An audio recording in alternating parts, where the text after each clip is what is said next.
Okay, everybody, I'm back. Free NBA daily bets. My name is Eric. Had a really nice day in the association. Has like a plus 14 unit day, so those are always amazing. But let's not dwell and celebrate. Oh, yeah, let's forget dwelling, but let's not celebrate too much on it. And let's keep moving on to Monday. So, Monday, there are 10 games, and let's just get after it right now. So, the first game is the Chicago Bulls at the Detroit Pistons. Both teams played on Sunday. Chicago lost by 36 at Houston, and then Detroit beat Washington by like 20 at Washington. So, not bad travel for either of these two teams to get back to Detroit in time. So, I'm not really concerned about travel. Chicago getting blown out, that does kind of make me a little hesitant to back Detroit here. Nobody played over 26 minutes for Chicago, so everybody for Chicago should be able to play tomorrow. So I'm expecting a huge effort from Chicago. And also, I don't know if Detroit's able to handle their success.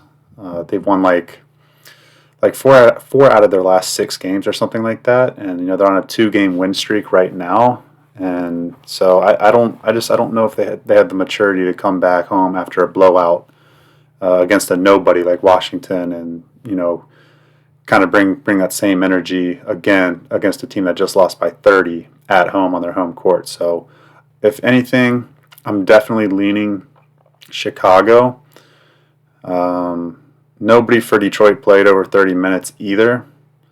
So I mean, both these teams are rested. It shouldn't be like an awful spot for like any of them, really, because the travel's not that bad. So it's a short number though. It is a short number. Let's see if it's moved a little bit since I looked at it last. Let's see. Is it still -3.5 Detroit? Yeah, -3.5 Detroit. Over under is 233, and it's climbing to 234. Yeah, I like that. I did write that down on my short list of Chicago team total over, and Detroit, Chicago over 234.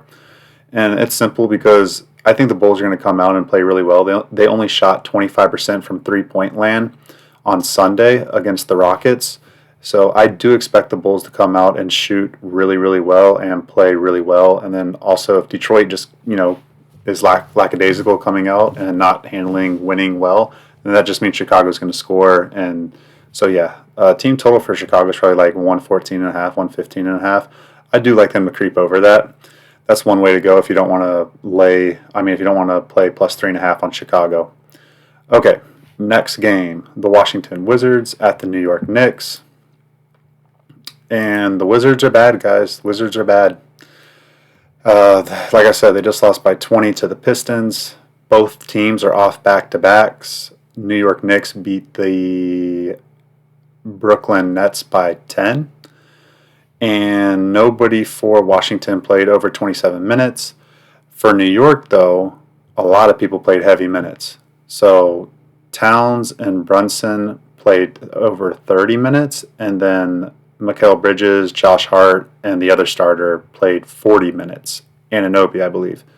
So I'm not convinced everybody for New York's going to play, but then I don't know. Who knows? I mean, it's the Tom Thibodeau way, right? Like they all play 40 minutes and then they play the next day and they play 40 minutes again. So it is an interesting spot though for New York because they do start a 5-game road trip at Phoenix on Wednesday. So this is like a spot where New York is, it's the 4th game of a 4-game homestand for them. I hate to say it, if anything, I would look Washington +13. I know that's not fun to play, but let's see if it's climbed a little bit. Yeah, +13.5. +14. It was a +14.5 out there.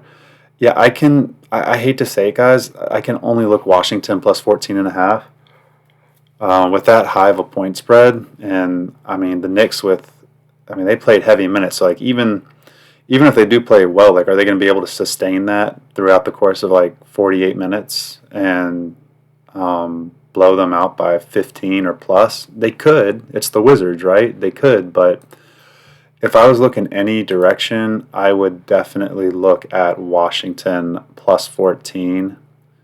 There's just something about those teams that look. I mean, again, they're not leaving straight on the road trip, so they have Tuesday off, and then, I mean, they'll fly out Tuesday. So yeah, I can still only look Washington. Over unders at 231.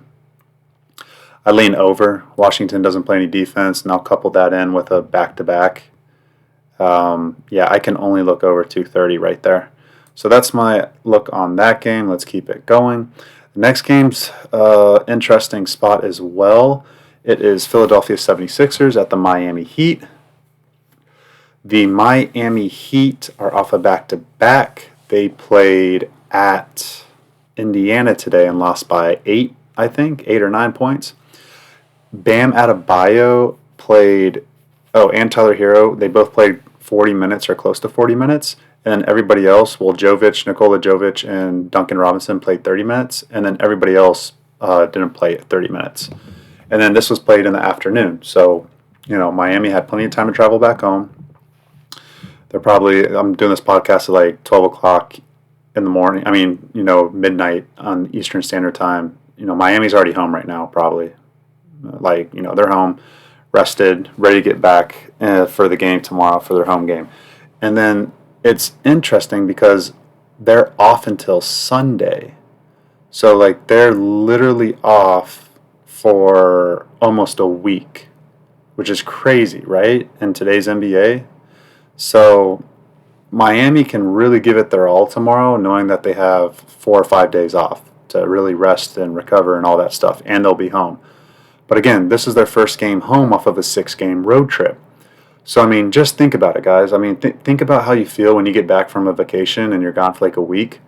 And then, I mean, in this case, it's 10 days. So, this was a 6-game road trip they're coming back from. They're literally flying in tonight and then playing tomorrow. So, think about, you've just been flying around the country and then you fly back home, literally see your dog, see your pet, see your wife, see your kids, see your home, whatever you need to do. And then you wake up the next morning and then you got to go play a game. You don't even have any time to do anything. So it's just a weird spot for Miami. Philadelphia. Oh, the last thing on Miami. Jimmy Butler may play. He was questionable today, and he winded up not playing. So I could see him playing tomorrow. Maybe he is playing tomorrow. Something to keep in mind and track as well. But, sorry, excuse me, guys. But Philly's on a 3-game losing streak. They just lost at Orlando on Saturday. And after this game, they're at Memphis on Wednesday. So they're fully rested. They've been on the road. It's not a weird spot for them. It's just a normal spot. Everyone's playing for Philadelphia except our friend Joel Embiid is questionable with an illness. Of course. Anybody, right? Anybody on the team, who comes up with an illness? Of course, Joel. Of course, right? Of course. In a perfect, beautiful spot to bet the Philadelphia 76ers, Joel Embiid pops up some illness. So there's that, guys. There's that. But yeah, all that stuff aside, want to see if Embiid's in. I don't care if Jimmy Butler's in or out. Need to see if Embiid's in. If Embiid's in, I will be betting the Philadelphia 76ers. I don't know if it'll stay plus 3.5. I think it'll come down. I think it'll probably come down to +2. Maybe even close to a pick'em. That's just my feelings on that. But yeah, I think Philadelphia wins this game outright as long as Embiid plays. It's just an awful spot in my opinion. Even though the Heat are have enough time travel to get home, it's their first game back at a 6-game road trip on a back-to-back. It's just a weird bad spot in my opinion. So Philly motivated on a 3-game losing streak. I like them plus the points. I like them to win outright, but I need to know if Embiid is playing or not. So over under in that game is 213, and I think it keeps going down. Yeah, it's going down to 212.5.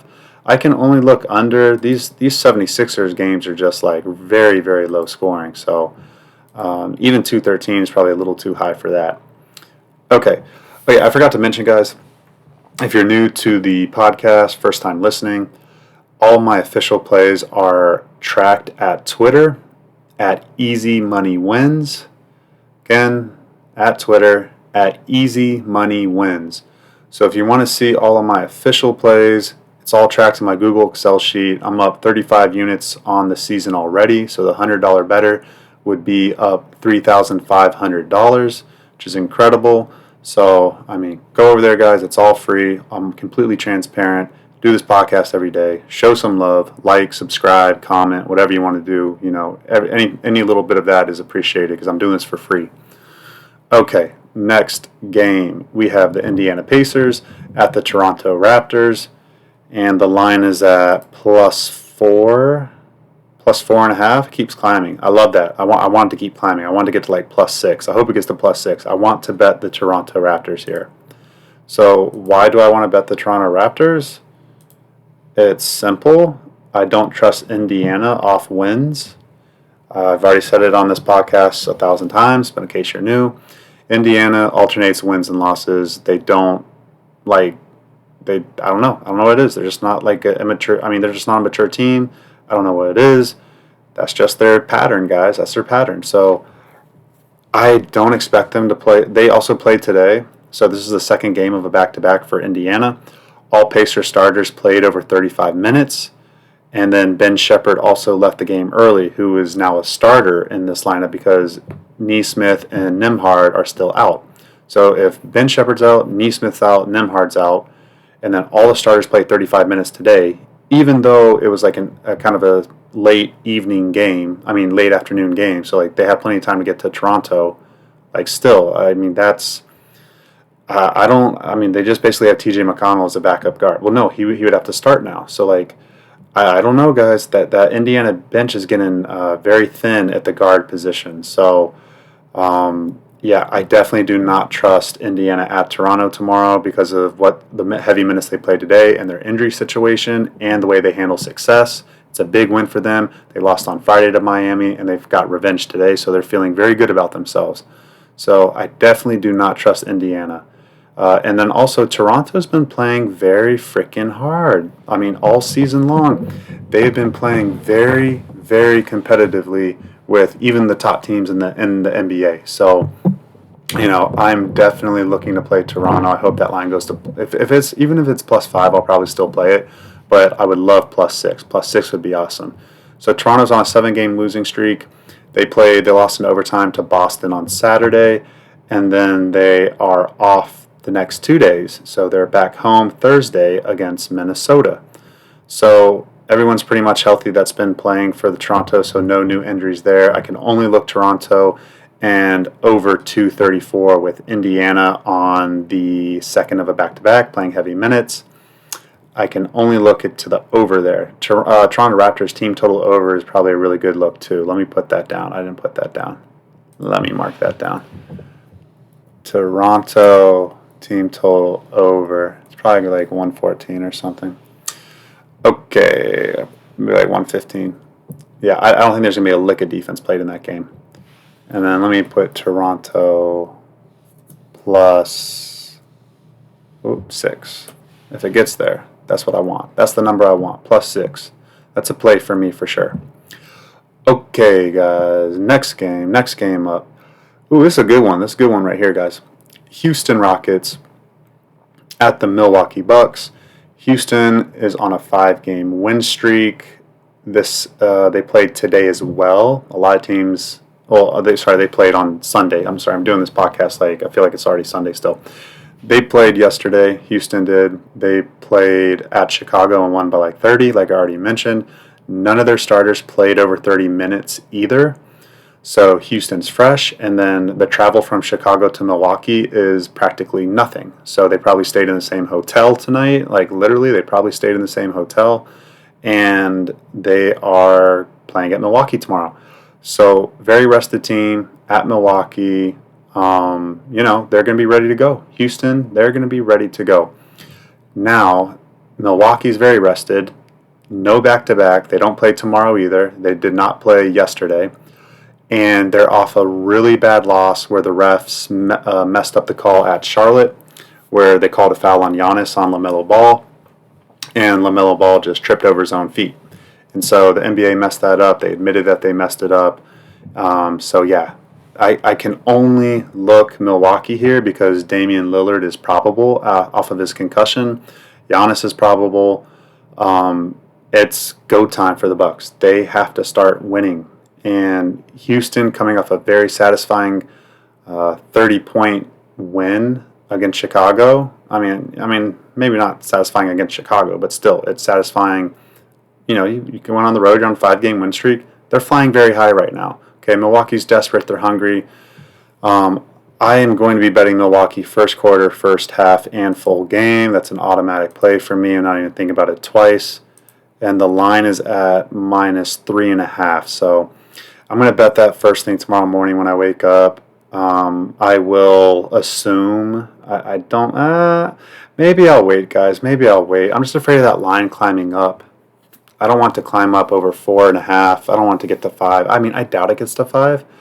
Maybe it does, but I really want to make sure Giannis and Dame. I don't want any funny business. I don't want any funny injury business going on there. So I might actually wait to officially know that Giannis and Damian Lillard are in before I place my money on them. Over unders at 219. 219.5. Looks like it's climbing a little bit, but I don't fully understand that because, yes, Houston's off a back-to-back, but again, no starter played over 30 minutes. So Houston's style is to play defense and go under. Milwaukee, they had the fast first quarter against the Charlotte Hornets the other night, but after that, the 3 quarters after that were very trending under the number. Like no team scored 30 points, I believe, in a quarter. It was trending under. So I can only look under 219.5 for this game. And that is my feelings on Houston at Milwaukee. Okay, so let's keep going now. We have the Orlando Magic at the Phoenix Suns. This is a good game, guys. This is a very good game here. It's very interesting. So Phoenix lost today on Sunday. Sorry, yesterday. Whatever you want to call it. They're off a back-to-back. This is the second game in a row in 2 days. So Phoenix lost on Sunday to Minnesota at Julius Randle's 3-point buzzer beater. So again, that's kind of an emotional loss. I mean, obviously the buzzer beater, but then that's the team that they lost to in the playoffs. So this is, it's a semi-quick turnaround. This game was played at like 2 o'clock Eastern time or 2 o'clock Central time on Sunday, so they had plenty of time to travel back to Phoenix, but this is like their first game back in 10 days or something too. Like this was a 4-game road trip for Phoenix, I think a week. I think they left a week ago. So again, this will be kind of like Miami. They're flying back home, getting back home first time in a week, kind of like a vacation, and then you wake up and you go play. You barely have time to walk your dog. You barely have time to check in on your kids and your wife, like all that stuff. Like, who knows, whatever your wife, fiance has, or your girlfriend has something that they want you to do for them, like when you get home and stuff. Like, there's a lot going on there. So, I don't love the spot for Phoenix, but they are on a 3-game losing streak, so I know that they're going to want to get a win here. Let's see, Booker and Tyus played 40 minutes. So Booker, Tyus Jones played 40 minutes. Everyone else was less than 30. Magic are off a 5-game homestand where they won all five games and covered all 5 games against the spread. This is a start of a 3-game road trip for them. No back-to-backs for them, though. They're rested, ready to go. Wendell Carter looks to be out, and everybody else looks to be in. So, honestly, full game, I can only look through Orlando Magic. I don't know about first quarter, first half, because I don't necessarily trust Orlando with their first road game in 2 weeks, essentially. I don't know if I necessarily trust them to play well on the road, without playing on the road for a very long time. But I think as the game settles in, I think the Orlando Magic prove that they're just the better, more rested team. And over-unders at 209. Let's see if it's dropping. I see it 209, 209.5. And I can only look over there. I know Orlando plays very, very good defense, but on the road, I kind of trust the home team style to prevail, and Phoenix plays faster than Orlando, so I can only see points there. That and Phoenix is off the back-to-back and bad travel. So, I mean, not awful travel. I mean, they're getting home at a reasonable hour, and they're going to sleep at a reasonable hour too. So, I mean, it's really not that awful to travel for Phoenix. It really isn't. But I still lean over. I still lean over. Okay, 2 games left, guys. We've got the Atlanta Hawks at the Sacramento Kings. Atlanta played on Sunday, so this will be a second of a back-to-back. They looked really good in the beginning against Portland, and then they came back and then took the lead by like 4 against Portland, and then they ended up losing by 4 to Portland. So really good win for Portland. Really annoying for Atlanta. I mean, they won money for me overall, so I can't be upset, but I'm trying to trust this Hawks team. Like, what is wrong with them? I don't understand. Like, they have such a talented roster. They're clearly better than Portland. Like, you guys need to win that game. If you want to be a legitimate playoff team in the East, you got to pull those games out. Like, this is where like the criticism of Trae Young comes in. It's like, yeah, you can score 25 points and 10 assists every night, but like your team doesn't consistently win. Like, is he the problem? Is Quinn Snyder the problem? Like, I don't know, guys. It's really, really, really, really frustrating team in the Atlanta Hawks. With that said, Trae Young and Dyson Daniels and Jalen Johnson played 37 minutes tonight. Okay, so second game of a back-to-get-back. It's not awful travel from Portland to Sacramento. It's really not bad travel at all. But still, it's an East Coast team. You know, it's late for them. It's a second game of a back-to-back. I really, really don't like this spot for the Hawks. I will be on Sacramento first quarter, first half, and full game. Right now, the line is at -4.5. That's perfectly fine with me. I love that, -4.5. DeMar DeRozan is still out, and then Sabonis is doubtful. That's fine with me. I don't care. I think Sacramento has enough there to pull out a win and to win by a little bit of a margin and to play very well. Over-under is at 234.5, and I can only look over in Hawks games, especially with them with their second game in a row and their 3 best players off of heavy minutes. Like, I don't know what their defense is going to be like, but I can only look over in that situation. Okay, last game on the board, we have the Golden State Warriors at the Los Angeles Clippers. The Clippers just played tonight, and Norman Powell, James Harden, and Zubac played 33 minutes or a little bit over, and then everybody else didn't play over 30 minutes. So second game of a 3-game homestand for the Clippers. They snapped their 3-game losing streak on Sunday, so this is the second of a back-to-back for them. But again, these home and home back-to-backs, that's really not that bad. They don't have to travel, go back to their home, sleep in their own bed, come back the next day, ready to go. I mean, it's just like they had good cardio workout, intense cardio workout the day before. So really, really not a bad spot for the Clippers. Warriors are very rested. They had Saturday, Sunday off. Or no. Wait, did they have Saturday, Sunday off? Yeah. I believe they did. They had Saturday and Sunday off, and then they're not playing again until Wednesday at home against Atlanta. So they're rested. Curry is questionable, so with a knee. Definitely want to make sure Curry's in before you play this game. I mean, obviously, Curry's so important. But yeah, I lean the Warriors -2. I think that's what the line is at now. No, that climbed. Wow, it's at -3.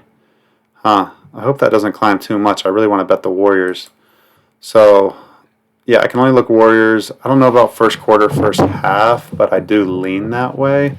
But full game, I do like the Warriors to take care of business. And over-under is at 222. And Clippers on a back-to-back. Warriors play good defense, though. Clippers believe in defense. Even if Curry plays, I still kind of lean under. I kind of still lean under 222.5. So those are my feelings on all the games, guys. I think I went through all of them, right? 1, 2, 3, 4, 5, 6, 7, 8. Oh, there's only 8 games. Okay, I was like, this one kind of faster than I thought for 8 games. I mean, 10 games. No, there's like something like 10 games a day. But anyways, guys, I appreciate y'all listening. Again, please follow me on Twitter at EasyMoneyWins. Give me a like, subscribe, comment, all that stuff. I'm on all social media, so doing this all for free. I do appreciate you guys. We're going to make some money tomorrow again. I can feel it. A lot of really, really, really good spots. So, again, follow me on Twitter for all my official bets, and I'll see you tomorrow on the NBA Daily Podcast.